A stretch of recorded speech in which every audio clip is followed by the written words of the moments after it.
Okay. Live from Yeah. New York. Live from Rose Hill. We're here at Movement Mortgage with very gray weather outside. We're here having a conversation about real estate and the mortgage market with my good friend Diane Young Hey. with Skyline Properties, and I'm Chad Leesburg with Movement Mortgage. And you were saying?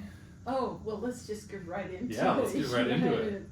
What's going on with that interest Yeah, rate? Like, I'm bugging. Like, yeah. It's terrible right now. So. Well, the good news is that I think we're at a 230-year long-term average on the 10-year fixed rate, which doesn't really mean anything for people, but just to give you perspective that we are kind of average, even though everyone feels like interest rates are very high.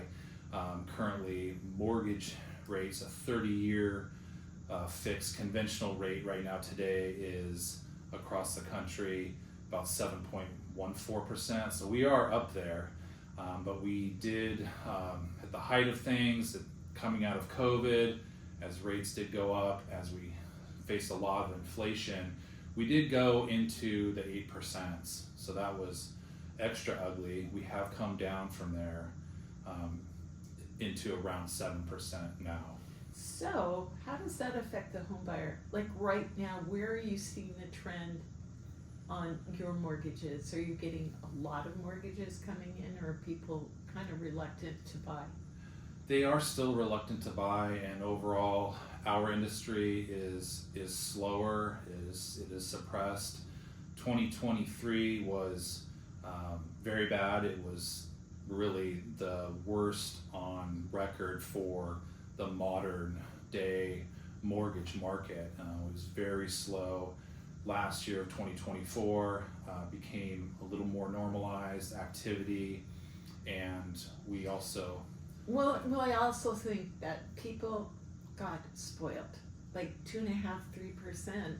Why would I want to move? Why would I want to buy? Even though I may want to move, why would I want to do that when I'm going to pay, 8%? So I understand that. But let's just talk a little bit about new buyers, home buyers that have not had a home. How do we combat that in this market? Right. You're still, there's no way around the higher rate. You're not, people, sometimes I have people think that maybe there's some way that they can get into a mortgage that they could have gotten into in 2022 with a 3% rate or something, and buy their rate down to get into that level. And it's really, the economics of it don't work out. It's too costly to get your rate down that low. So you can't do that. You are going to be currently paying more to borrow the same dollars compared to 2.5 years ago. But there are tools that we have where you can do a temporary buy down, which the seller can fund that, and that can get you a dramatic rate reduction of perhaps 2% for a year and then 1% for the next year.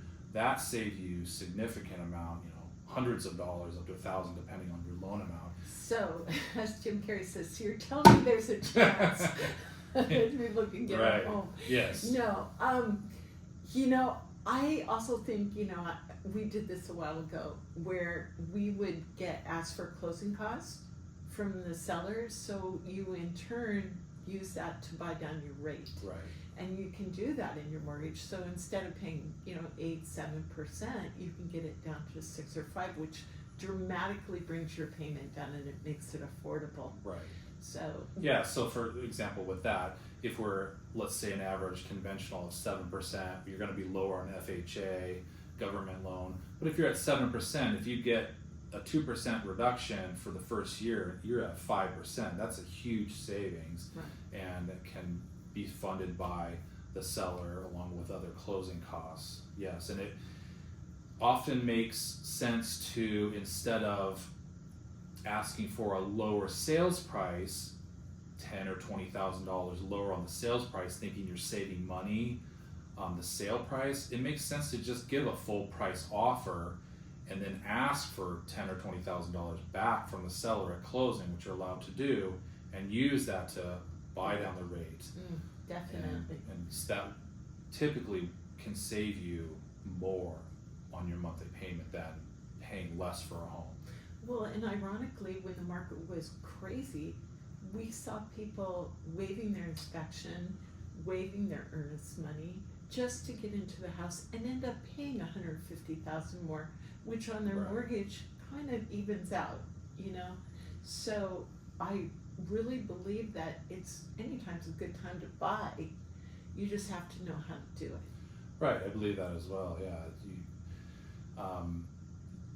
you as a buyer, you hold more cards now than you did at the height of COVID, when everybody was waiving everything. You couldn't generally get any sort of a seller credit to fund a rate buy down. You just wouldn't be doing that. So now, with a slower, softer real estate market, you have more ability to negotiate. And I actually think you have an advantage. Right. Regardless. Yeah. Because you're able to ask for things on the inspection, you're able to ask for closing costs for the interest rate to be dropped, you're not in competition with 50 offers. Right. That Yeah. that was a Yeah. big deal, and people were paying $150,000, $200,000 over asking just to get the deal. Right. Well, how is that an advantage? Okay, so your interest rate is a little higher, but also if the interest rate, God willing, drops, you can streamline that interest rate or change your mortgage payment Yeah, if it drops down to 5, so you're not stuck in it. You're generally not stuck with your mortgage. So if you're a first-time buyer and you're hesitant about getting into a high rate in the 6s or 7%, if you keep your job and the economy stays good, decent, rates come down, you're going to have an opportunity to refinance. And just going, if on let's say an average loan amount, something like $400,000 in the greater Seattle area. Go up. Yeah, It's probably more like 5 or 6. Yeah. Well, maybe in condo market for a Right. first-time buyer, even if you're borrowing something like $400,000, if rates go from 7 to 6%, and you refinance in 6 months or 12 months, you're going to save hundreds of dollars in your payment instantly.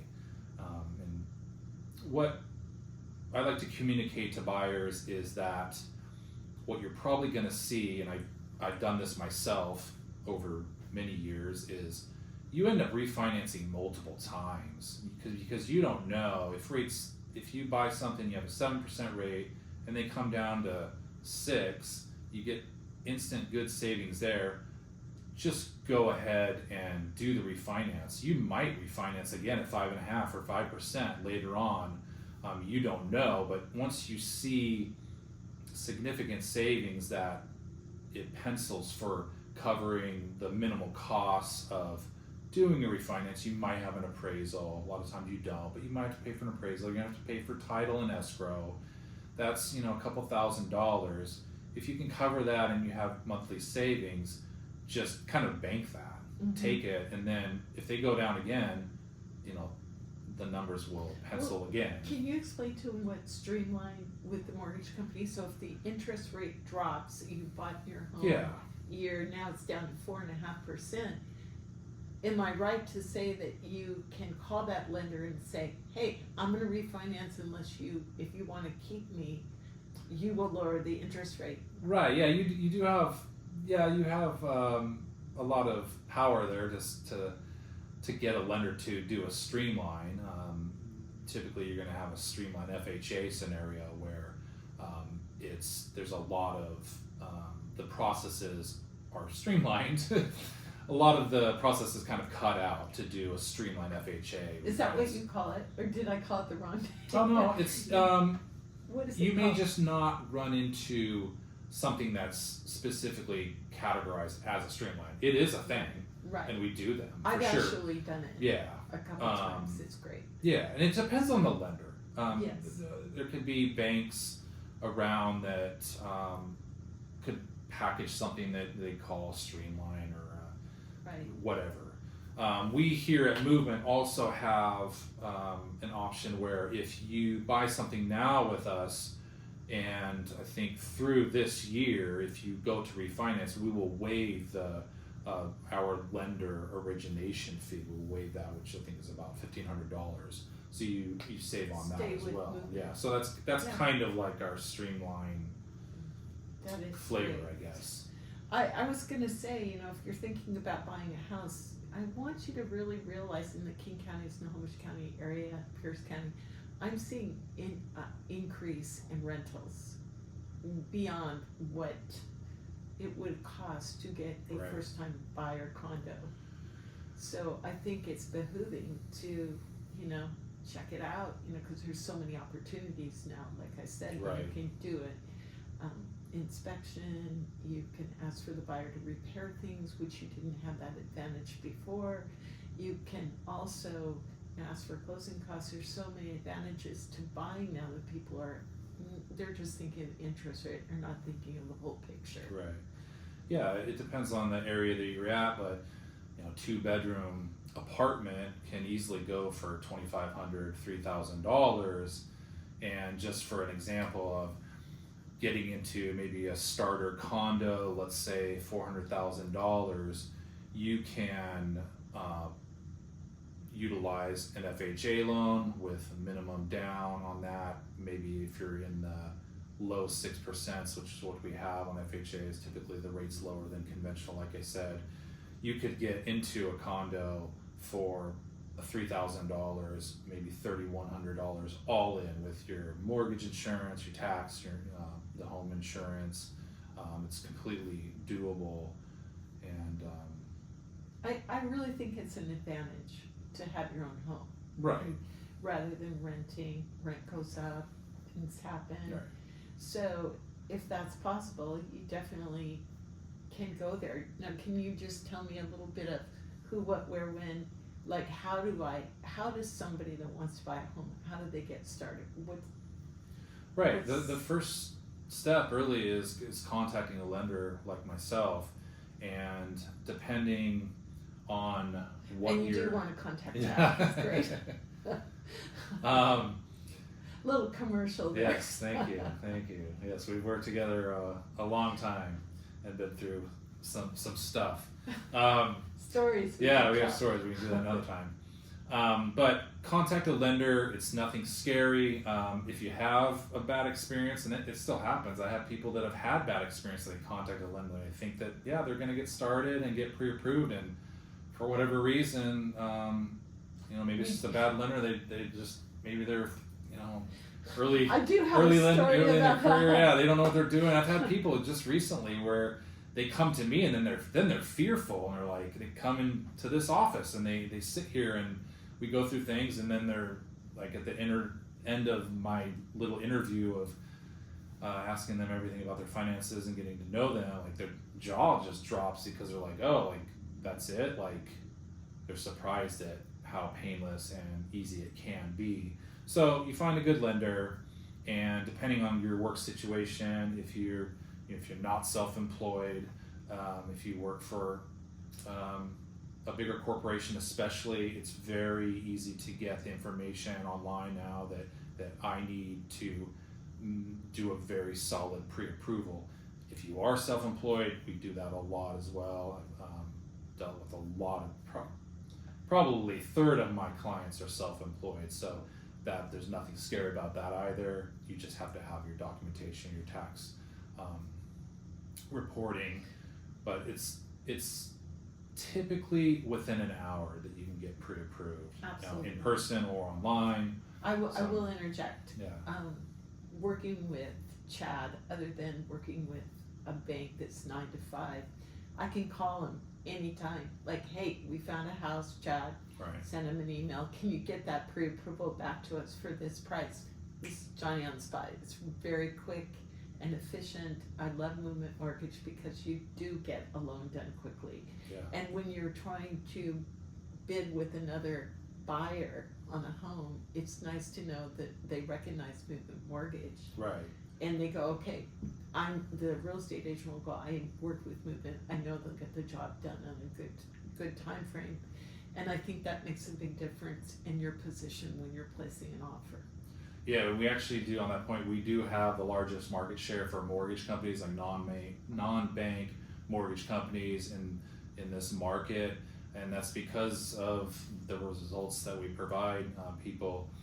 We are known, so when a listing agent, a seller's agent sees a pre-approval mortgage, it gives them that warm feeling and comfort versus, whatever bank out of another state, even, it could be something from anywhere. If it's an out of the area lender, we are a local lender. Also, do you make sure that when you are closing that you don't have to wait 2 days to close because Right. What's Yeah. that? Yeah. There's no. We can do kind of what's often called table funding, where it's Yes. like, once all of the loan conditions are met and the sellers have signed, buyers can go into escrow and sign, and our funds have probably already been sent Right. to escrow maybe that morning. And as soon as escrow has the signed documents from the buyer, they digitally get it back to us. Often we don't even have to review those documents. The funds are already there. Right. Escrow handles it from there, and it's same day fundings are very typical. Huge blessing for people Right. because we're not waiting to. Right. My clients are not waiting to get into their home. They know that it's going to get Right. done that day. So when Yeah. you have movers ready, it's like other banks like, oh well, they haven't funded yet, and where are you going to go? What are you going to do? So I think that's really important to have table funding. Really, Right. big bonus. Also, okay, so what about clients that come in? I get a few that go, I don't know if my credit's good enough. I don't know if I'll qualify. What do I do? I mean, what does movement mortgage do to help that? Right. And on the point of getting in front of a loan officer as soon as possible, another reason you want to do that is if you happen to have any challenges on your credit, getting going on that, addressing those, the sooner the better. And I have a lot of experience. I still primarily work with first-time buyers, even if they are self-employed, still work with a lot of first-time buyers, and often they have something in their credit history that we can work on, and the first step of that is pulling your credit. There's really no harm in pulling your credit. Sometimes people get really nervous about having their credit pulled because they think it's just going to knock their scores down or wreck their credit. They're really fearful of it. There's really nothing to be afraid of. A credit report is good for 4 months. So if we pull your credit now and we see some issues with it, it's better to just start working on that. And we can work with credit repair services. We don't do that directly, but we have services that we trust that do good work. There's a lot out there that are bad that just take your money. Unfortunately, it's crazy. It's regulated, but it's not regulated very well, and there's just not much accountability out there with credit repair services. We have one that we primarily use, and they're very, very good. And it can take a couple months, 3 months, depending on what the scenario is, where they can get things cleaned up. And there's a lot of changes happening in the credit reporting realm that are pro-consumer too, so we're seeing that. There's some things with medical debt, changes on how that's reported that help. So there's really nothing terrifying in there, and we just want to get started on it as soon as possible. What about college loans? For the first-time buyer and they have a college loan, they're still paying on it. They have a family now. They want to get Right. a house. How do you deal with that? Yeah, so a lot of the time you see, more often than not, you see it where the payment plan on student debt is deferred or it's dramatically reduced. And the good thing with that is that, let's say somebody's student loan payment You know, maybe they borrowed $100,000, and their normal payment's going to be $1,000 someday, but for their current employment situation, they get to defer it for, let's say, 3 years. If there's no required payment now, we get to use a simple calculation as low as a half of a point, and divide that out. And so it's not the real payment, but it's reduced. So it's usually not something that really gets in the way of qualifying for a mortgage. I think that's a big fear for a Yeah, lot of people getting out of it school. definitely is. Yeah. Yeah, Yeah. so But it's you just can work around it you can usually. work Yeah, around it, absolutely. make it happen. Yeah. The nice thing about it, if you do get into a home and you build some equity and you have 20,000 left on your student loan later, eventually you might be able to use a little bit of equity to write that off. That's true. Yeah, you And could. get that. Yeah. Hopefully. Yeah. Very good point. It's not gonna be the case, but, yeah, so also I was gonna say location, when you're buying a home, you wanna pick a good location, but sometimes when you're first buying, you don't have that option. So there is USDA loans, which if you buy, like, I believe in Sultan is still USDA and other areas around here, you can actually get a lower interest rate. Yeah, so it's another government-backed loan, like an FHA or a VA or USDA, because those loans are guaranteed by the best source there is, the U.S. federal government. Lenders are more comfortable making those loans, so they'll be more competitive on the rates. And with a USDA loan, you can purchase in, rural, or sometimes it doesn't even really seem that rural. It's not in the middle of nowhere, but there's outlying areas around the Seattle area that are within that map of eligibility, and you can get a USDA loan. And it really makes a difference because you pay less PMI, private mortgage insurance. Yeah, so you can borrow more money. Yeah. And a better rate. Right. What is the interest rate on USDA? I think like FHA, it's well into the 6s right now. So 6%. it is lower. Yeah. Yeah, that makes a difference. And we can generally get more competitive on those. Like I said, those government loans. Yeah. So there is a way. Right. There is a chance. So yeah. And I think the sooner the better, because like you said, if the interest rates drop, you're going to see more competition in the market. Right. So you kind of want to. It's actually a really good time to buy. I personally think so. If I didn't own a home, I would be looking to buy now. What we saw, what I wanted to touch on is what we saw during the summer is rates got into the 8%, and then around 7 now. But in the summer, in anticipation of the Federal Reserve seeing that inflation was easing some, going in the right direction, the Federal Reserve was making their communication that they were going to begin to lower their rates. They don't control mortgage rates, but they control other rates, federal funds rate, which translates to other rates in the economy. And in anticipation of what the Federal Reserve was going to do, we saw mortgage rates start to decline, and we were well into the 6s and the low 6s.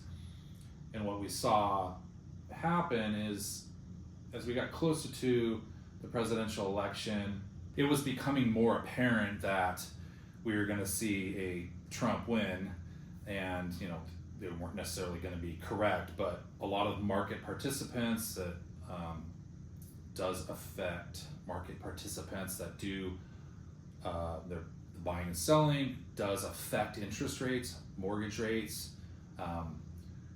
We saw that they thought that Trump was going to win, and the overall take in interest rate effects that meant was that maybe we were going to see more inflationary effects from that. So people started pricing in that rates could go up under a Trump presidency, which may or may not be true, but it was the mindset. We started to see that shift getting closer to the election. It was kind of like, I don't know when that was,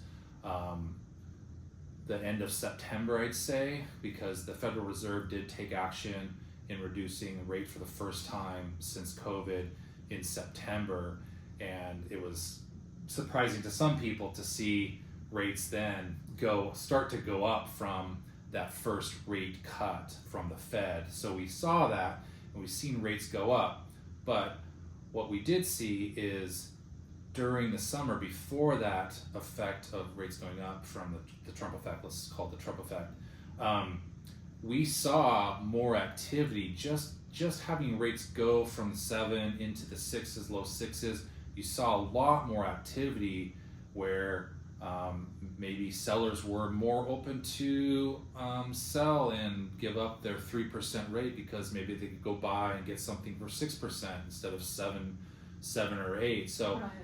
the point is that pretty moderate, small to moderate change in rates can have a big change in the activity of buying and selling, and we could easily get into a hotter market of buying. And the message to potential buyers that I have tried to convey is that there's more upside to, if you can afford it, I think that there is more upside to paying a little bit more on a higher rate now versus waiting for that lower rate and having a much more competitive buyer market where you can't negotiate as hard with a seller like we talked about. Right. Just, buying down the rate as seller closing cost is an option, Right. and being able to not be in that competition of 50, there's 50 offers and you're one of them, and then you're having to go well over the asking price for the Right. home that you want. So you don't want to do that. Yeah, I think if we were to get, let's say, into the 5%, you're gonna see that. You're gonna see a dramatically more competitive market. It'll really open things up for good and bad. You're gonna see a little more inventory because sellers will be more willing to give up that lower rate they might be sitting on, but you pay the price on the increased competition from buyers who've been waiting. So don't be another person that's waiting. If you can afford the payment now, because if rates come down, then you can refinance. You'll be the person that's already in your home, and then you have all the time in the world to refinance potentially. But it can be really stressful if you're one of 20 buyers on one home. I went through it myself because I purchased a home in 2022, and it was the worst experience of my life. I can say that. It was just so competitive. It was the most stressful, awful thing I ever did. So try to avoid having people be in that situation. Also, I saw back then a lot of clients that would have to do 4, 5, or 6 pre-inspections. Oh, right. Before they buy the home. Right. You So spend that's a lot of effort. $500-$600 a pop, and before you know it, they're still not getting the deal. It's Right. still more than what they can afford, and so it's better to buy when the market is as it is. I think if you can Right. afford it, because it's definitely, you have more advantages right now. So that's what I'm seeing. But for the first time buyer, just so you know, we are going to have a first time buyer seminar. It's an hour and a half. There'll be some lunch provided. It'll be here at Right. Movement Mortgage in Kirkland. So you definitely want to look into that. We'd love to see you at the event on February 15th. Yes. Yes. So, if you can RSVP or email chatter me and let you know you're on your way, that would be great. Love to see you. I think there's a lot more information for first time buyers who are like, what's escrow? What's title? I've never bought a house before. What is this about?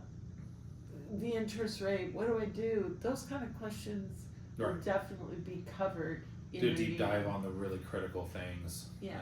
But the good thing of being there for that is, it's interactive. You can ask any question that you have for us, and we'll have answers. So. Right. So we look forward to working with you. So definitely show up at that first time buyer. You'll love it.